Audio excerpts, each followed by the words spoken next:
Michael Jordan is top 2 in NBA history. Some say he's the greatest of all time. Me personally, I think LeBron is the GOAT. Today we're looking at what NBA players actually think of Michael Jordan. His ability to take over games, his ability to want to have that last shot. And demoralize you. Yes. And scare the living hell out of you. When you think of Michael Jordan, he's just that competitive fire. And I believe that every night he stepped on the floor, he put on a cape. Michael Jordan for me was like, it looked like he was like Jesus, black Jesus walking towards me. See, that's crazy, bro. Calling another person Jesus is like, crazy. I didn't know what to say. It was overwhelming to meet, to finally meet the guy that I've looked up to my whole life. Gets it to Jordan. Michael challenges and slams. Yeah, Mike dunked on me, but he knew I was there. That's why he got all hyped. He knew I was in there because a couple of games back, we played him, and I was blocking his shot. Jordan went to the left-hand block by Morning. He remembered it. So that dunk was big to him anytime he dunked on me, so hey. Michael Jordan is the best player ever. Kobe Bryant, one of the best players ever. In your first year, did you play, was Michael in the league your first year?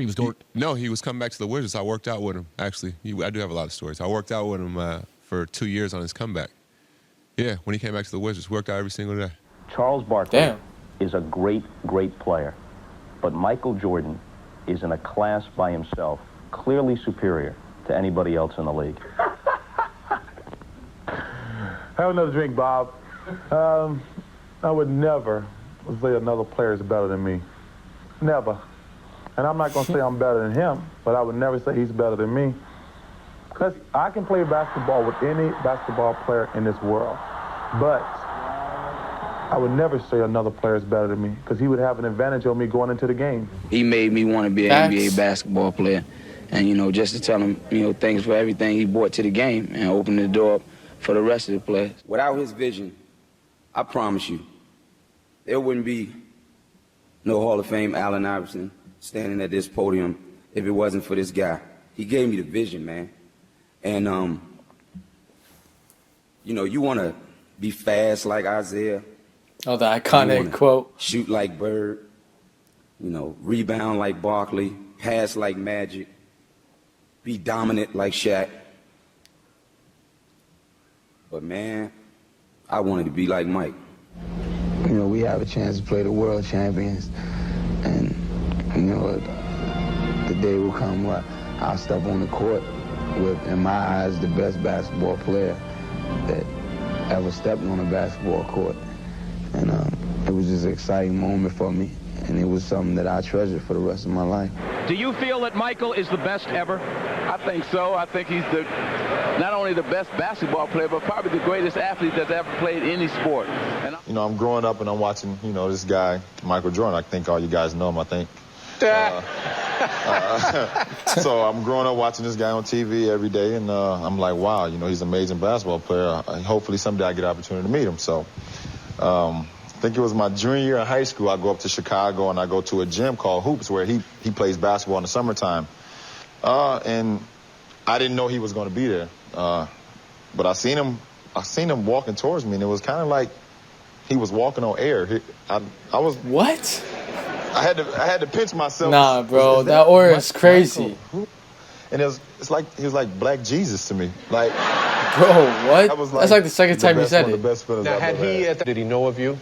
Well, yeah, I think he did. He called me a young fella, of course. Yeah. And just basically told me to keep working at it, and someday I can get to the NBA. I was a junior in high school, so I guess he told me something right, and I just kept working at it. I tell you, like when I was in high school. Rest in peace to Kobe, man. I used to work out with the 76ers. I used to ask him, what's it like to guard Mike? He go, Mike? You mean Black Jesus? I'm like, what the Thank you. Someone else is like, what is going on here? Well, we call him Black Jesus, or you can call him Black Cat. I'm like, I'm going to call him fucking Mike. That's his fucking name.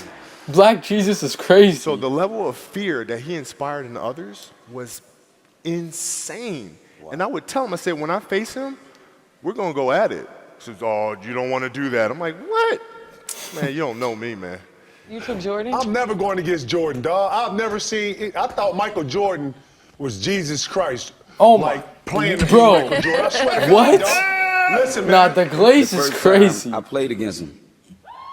And I walked out on the court, and I looked at him, and for the first time in my life, a human being didn't look real to me. And I'm sitting there, and I'm saying to myself, like, man, that's Mike. And I'm looking at him. I can't stop looking at him. Like, I'm looking at his shoes, and I'm like, man, he got on the Jordans. You know what I mean? Bro. Like, I mean, it was Mike. It was my idol. It was my hero. I used to watch him and sit on my mom's dresser. And she used to tell me, boy, if you don't get back from that TV before you go blind, you better. Like, I wanted to be that close to him just watching him.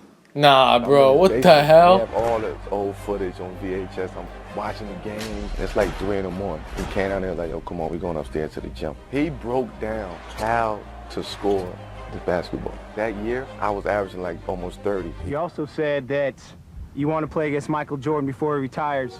He's only got probably 3 or 4 more years left, so. I know he's an old guy. He's an old guy. But nah, you know, that'd be something that I love to do because, you know, I watched him growing up. I love to play against Magic Johnson, but now he's retired.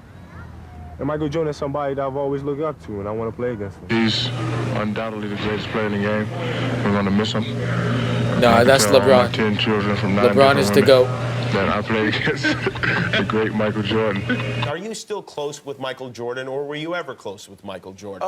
Michael Jordan and I are friends, and I call him all the time because I like his brand Jordan sneakers and his clothes. And he sends them to you? For free. Stockton inside of Carmelo, they double it. Jordan knocks it away from him. Jordan's got it.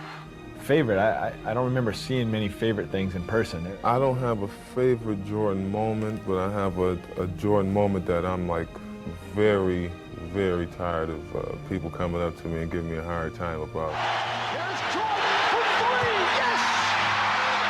Did you see that look, Michael? Before the game, I was terrified, but to relieve pressure off that, I ain't got to guard him, so I'm not worried.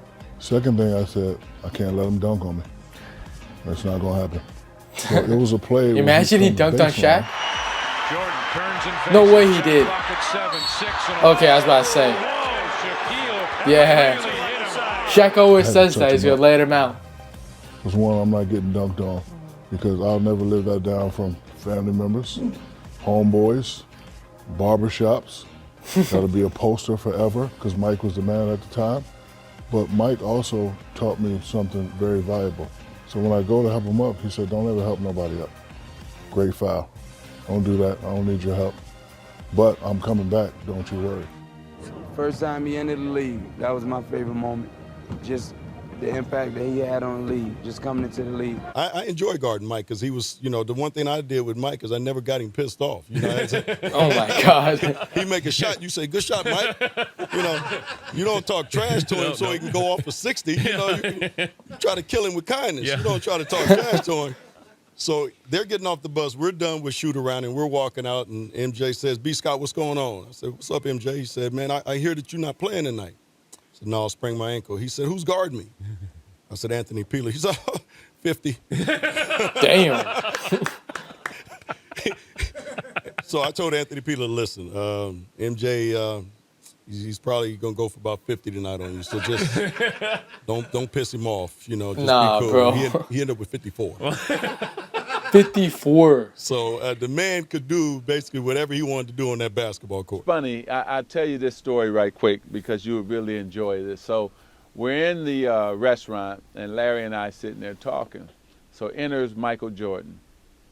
So he sits down, and Larry and I are going back telling stories with each other and just having fun. So Michael says, I just want to tell you guys, I really, in college, you guys were the 2 guys I looked up to, so on and on and on. And even in the NBA, you guys have been dominating. But he said, I'm just here to tell both of you, there's a new sheriff in town, and that's me. He announced it? He announced it to both of us. We both looked at each other and he lived up said, to you know it. What? It is your turn, so go ahead, young man, go ahead. To this day, it's still super surreal for me. Like every time I see him, I'm like, wow, like, and I've been around him for 8 years now. I've been around him for, and every time. When Kemba was on the Charlotte Hornets. There, and he's so regular. He acts just like talks so much trash. He talks so much trash. Oh my goodness. Second to none. Second to none, man. But he's the best. He's the best. He loves being around us. He loves to help us, give us advice. Not just me, everyone. So. What's the best advice he's given you? It's this kind of cigar. Re-sign in Charlotte. No. Resign. Really just to be myself. Okay. Which I've needed that a few times over the course of my career. So yeah, especially early on in my career, when I first came in, trying not to, step on anybody's toes, work my way in and things like that. He kind of pulled me to the side. And he's like, "I drafted you for a reason. Just come in and just be yourself." And that's how I try to do it. Man, Kemba was a killer, we were playing bro. the Chicago Bulls, and this is Michael Jordan's third or fourth year in. Okay. And we were playing the next exhibition game in some obscure place. And most veterans do not like to play in exhibition games. They want to get to the real thing. I'm a wide-eyed, energetic rookie, and we're playing this exhibition game, and Michael's going through the motion. And Chuck Person, who's on my team, who's a trash talker as well, is like, "Can you believe Michael Jordan, the guy everyone's talking about, who's supposed to be able to walk on water, you're out here killing him, Reg." This is in the first half. He's like, "You should be talking to him." He's like, "You're right, Michael. Who do you think you are? The great Michael Jordan? That's right. There's a new kid on town, right?" Kind of looks at me and starts shaking his head. So at half, I have 10, and he has 4 points, right? And I'm doing all this talking. He's like, "Okay." Into the game in the second half, he ended up with 44. Damn. And I ended up with 12. Nah, bro. So he outscored me 42. You obliterated him. And as he's walking off, he's like, "Be sure and be careful. You never talk to Black Jesus like that." Oh my God. So that's why everybody calls him in that. college, and so I used to, sometimes before the game, before the night before, we, go eat or go to his hotel room, and he was really mad at Reggie Theus. Because when he got traded, when Reggie got traded, Michael was the draft pick coming in. And Reggie was like, "There's no guy who can replace me that's a rookie." So he said, "Just tell Reggie that I'm going to get 45 tonight." So I went to the locker room. I said, "Reggie." Michael said he's going to get 45. So he ended up with 43. And so he comes into the locker room. He said, "I didn't get 45, but you got to come to Chicago."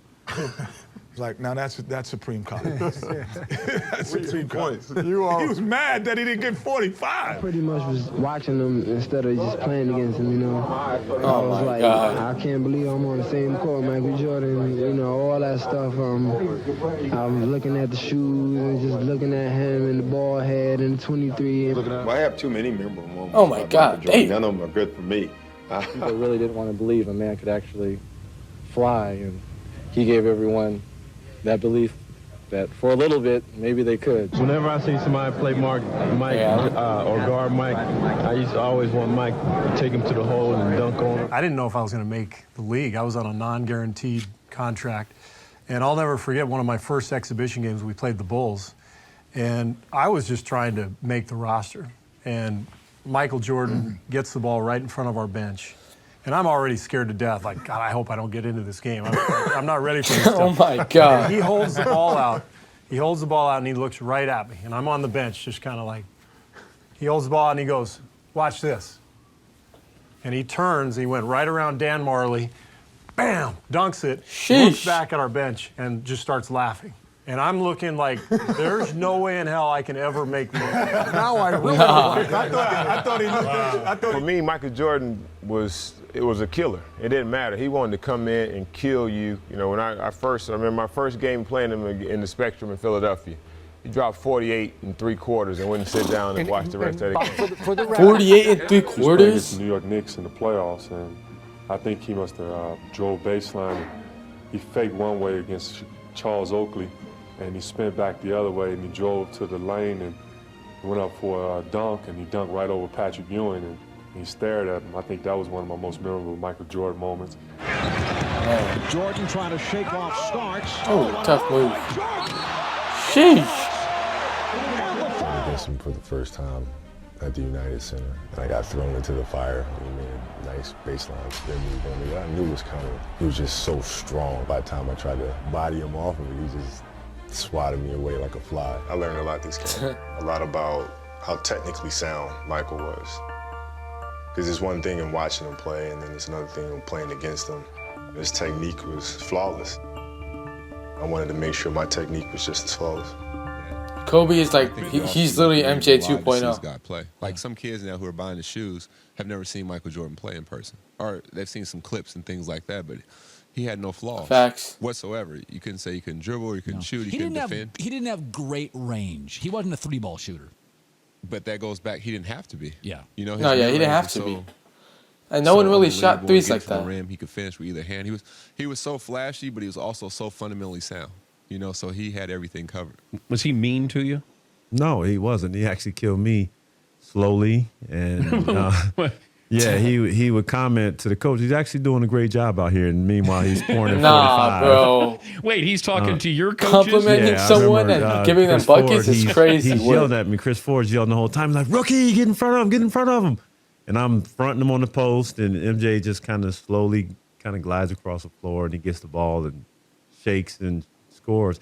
And I did everything the game plan said, and then there's a break in action. We're sitting there, and, you know, Chris Ford is just down there just hammering me, and MJ was like, he's doing a great job, coach. He's actually doing a great job. Meanwhile, he's got 45 on the books. So I was like, yeah. Yeah, I mean, listen, I know that basketball is a team game. Right. And you've already made Michael number one. Will Chamberlain. If you had to have Will against Michael, my prime and his prime, how much money would you be willing to bet? Oh. Wow. I still got to go with MJ. You MJ. beat Michael in your prime? He would take you outside. He'd shoot from the three-point arc. Then you try to come out and get him, he'd dribble around you. I run the 109.5. I have a 52 vertical bench press, almost 600 pounds. Yeah, damn, that would be tough. Wait a minute, 600 pounds? 600 pounds. I think you're exaggerating. You're out of your mind. We all exaggerate a little bit, but this case, I'm going the other way. Damn. Guarding this guy, I think, made me a better defensive player. Every guy out there think they know how to play defense. Facts. One of the greatest scorers of all time. Like that, who can chew you up at any time of the game. You don't know how to play defense. His offensive skills were just unbelievable. You find yourself watching him instead of guarding him a lot of times. Oh, yeah! Showtime for the Bullies! I remember the energy in that building when they walked into there. The first shot I took, like a 15-footer, I think I shot it like 8 feet. I wanted to be like him. I wore the same number as him. I wanted to wear my uniform like him. When you think of Michael Jordan, it's just that competitive fire. He held everybody on the team to a championship standard. And he's the type of leader you look at and admire and want to be like. Being compared to Michael is a great honor, but at the same time, I have to separate that for the simple fact that he's accomplished what he's accomplished through hard work. I understand that. Michael's a great basketball player, but I'm Kobe Bryant. Getting schooled for a Facts, baseline bro. dunk the first time I matched up with him. That was He ain't never scored anyone like you. Thing. It was, because I'd seen that spin move so many times, and then I knew he was going to do it. But the timing on TV and then in person are two completely different things. So he just spun right before I thought he was going to spin, and I was like, damn, that was pretty cool. When I came to the league and matching up against him, what I found that he was extremely open to having a relationship, a mentor relationship, and giving me a great amount of advice and an amazing amount of detail, strategies, workout regimens, and things like that. So, and seriously, I mean, I don't think people really understand the amount of impact that he's had on me as a player and as a leader. My son is 3 years old, and if you ask him who wears number 23, he'll say Michael Jordan. I chose number 23. One of the reasons was because of Michael Jordan. He was the blueprint for how to make a lot of money as a personality and as a personal brand. The other day, we were going through a walkthrough, and there was 15 guys in the room, and 13 of those 15 guys had on Jordan. First of all, I wear the number because of Mike. I think I fell in love with the game because of Mike, just seeing what he was able to accomplish. That's my inspiration in basketball, to see what he did on the court and to see what he did off the court. I didn't think it was no other number to wear besides 23. But I felt like Mike was so, when you're growing up and you're seeing Michael Jordan, it's almost like a god. Nah, bro. What are we doing here? So bro, the glaze is crazy, man. Other players and other people around my neighborhood, because I never thought that you could get to a point where Mike was. So I think that helped shape my game. So for me, growing up in Chicago, I was a big Michael Jordan fan. So like and Q Rich know this, but some of like the craziest things is like you grow up and you have this idea of like, yeah, one day who you want to become and this dream of who you want to become, but you really don't know if you can reach it, until you reach it. But like growing up in Chicago and watching Michael Jordan and, trying to emulate everything he did and then have a point where you have a relationship with him where y'all texting, talking and like, you know what I'm saying? Like y'all seeing each other. It's like, this is out of body experience. Yeah, that's probably This is surreal weird. for him. This is crazy. So like, you know what I mean? Like we've had, obviously me and you, we both had some of those experiences. So, we're real people. You know what I mean? Like, yeah. You know what? Michael wasn't saying much. He just had this look like he was living in his own world. And then, he wasn't even being aggressive offensively as the Michael that I have known or come to know. But throughout that game, you could just see he started to feel it a little bit. And as always, once he started to feel it, we just flooded with the basketball. But he was very quiet. Didn't say much when he went to the bench. He was just kind of in his own world. And for guys who never played with Michael, I've played with him, so I've seen these moments where he kind of shunned everybody out. Right. And that was one of those moments where he was just trying to gather himself and just stay in the game. We thought at any moment he may go to the locker room or puke up on the floor. But, Right. If you're picking and you're the coach or you're playing and you need the running mate and you could have LeBron or Michael, who you picking? That's a dumb question. You ask me. I'll pick it. I've never done anything with LeBron, so I wouldn't take LeBron to the movies with me. I would take Michael, low key. I thought Jesus never Yeah, I would take Michael and pick up. I know Jesus worked 7 days a week, or 6 days. You rest on Sunday, didn't he? Nah, bro. Again, another person. One time, and it's not even Stop talking. with One time this we played Jesus, the Bulls, bro. and we get off, and we're in the playoffs, and we're in Washington. We get off the bus before the game, and Juwan and Jordan are cool. Jordan parks inside his Ferrari. We're getting off the bus, and he's smoking a cigar. Before the game? Before the game. And he's like, who's going to check me? Everybody, and we The let game him was down, too but we all easy for pointed him. to Calvin. And Calvin Chaney. And now I think about it, he didn't say nothing. He was just, he planned it, but... Sometimes he'd walk by the bench and go like, to all the guys, you want to win? You want to win this game? And he would say to me, get so-and-so out. He don't want to play tonight. He was hard on all of us, and he rode us and lifted the level of intensity and competitiveness in practice every Yeah, day. his competitiveness He was was crazy. such a fierce competitor to where he would get into it with his teammates in practice. One time, he actually punched Steve Kerr. And Kerr laughs about it now, but you got to figure that in the moment, that's not something that That was not funny. That particular day, it got a little ugly. There's a lot of trash talking, and I remember just feeling disrespected, and so I sort of went back at him. The whole thing ended pretty quickly, but it was an important moment because his theory was if you couldn't handle the pressure that he could put on you in practice, there's no way you'd handle the stress of the finals. True. Big shot. The guy falling down, not being able to get to him. 17 seconds from Game 7 or from championship Man, number what 6. a move, man. Made him touch earth. Chicago with the lead. You don't seem like a trash-talking kind of guy I'm to not. me. And I never talked trash but one time in my entire life. With Jordan? With Jordan. Oh, all right. First ever time ever talking trash. So we're with the Dream Team. Okay. And for 3 days in a row, we had came into a tie because what Coach Daly did, he split the team up East versus West. So Barkley, Jordan, Larry Bird, Pippen, and Patrick Ewing all played in the East. Wow. And then we had the West guys, myself, David Robinson, Malone, Mullen, Drexler, and John Stockton. So we would play every day, tie. So this is the 4th day. And we got out on them about 12-2. And I said, I'm gonna really rattle his chain. So I went over there, tapped him on the shoulder, and said, hey, man, if you don't turn into Air Jordan, we're going to blow you out today. Jimmy, his eyes got big. Usually that tongue come about right here, now it's way out. He broke the huddle. He hit a 3 and he's looking at me. So he came down again, hit another 3. So the greatest shot. Had to Now, let I've him been know. involved in all 3 of them. First, Dr. J walked out in air, out of bounds.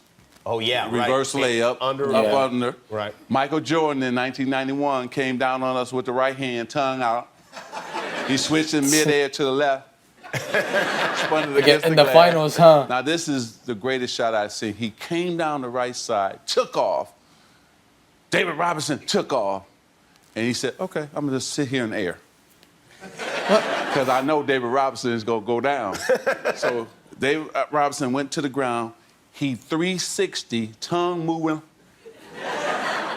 and dunked it. In a practice game. In a practice game. That's crazy. And I was like, oh my goodness.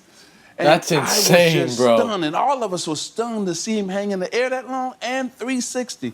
Michael Jordan is so incredible. There'll never be. The moral is you should not talk trash to Michael Jordan. Yeah. When you say 360, you mean like it was like full, like this, all the way? I think Jordan is the greatest of all time in my book. You know? What makes him better as a basketball player? Not the rings argument. What makes him better as a basketball player, like Scotty just described? What makes him better to you? For me, I think just completely just taking over games. You know, when it really counts, not deferring to anybody at any given time. Yeah, there's times where he passed off to a John Paxson or a Steve Kerr. Yeah, but when it's time to get a bucket. I mean, MJ was that dude to take over a game, averaging 40 in the finals one year, winning that championship. I mean, defending the best players. Exactly. I can't. He's just the greatest to me, man. What are your recollections of that day? What is it like playing in a Game 7? It's awesome. That's the ultimate stage. He's so young, though. Literally, especially when you're going against Michael Jordan, Scottie Pippen, Dennis Rodman, Tony Kukoc. The Bulls won 6 championships. They never went to Game 7 except against us. And what I remember the most, beyond the intensity, because I was playing with some tremendous veterans as well, R. Mark Jackson, Reggie Miller, one of the top clutch players in NBA history. Mark Jackson was really good. Chris Mullin, one of the best strokes in NBA history. Going against that team, I just remember us being up 18 points in the first half, feeling like we might actually beat the Bulls. Then all of a sudden, it was like a video game. We couldn't get the ball past half court. I'm dead serious. It was like a college team playing against a freshman team. Couldn't get the ball up. Michael Jordan, Scottie Pippen, 2 of the best defenders of all time. It seemed like they stole the ball, and Ron Harper from us literally every time down, got the lead back.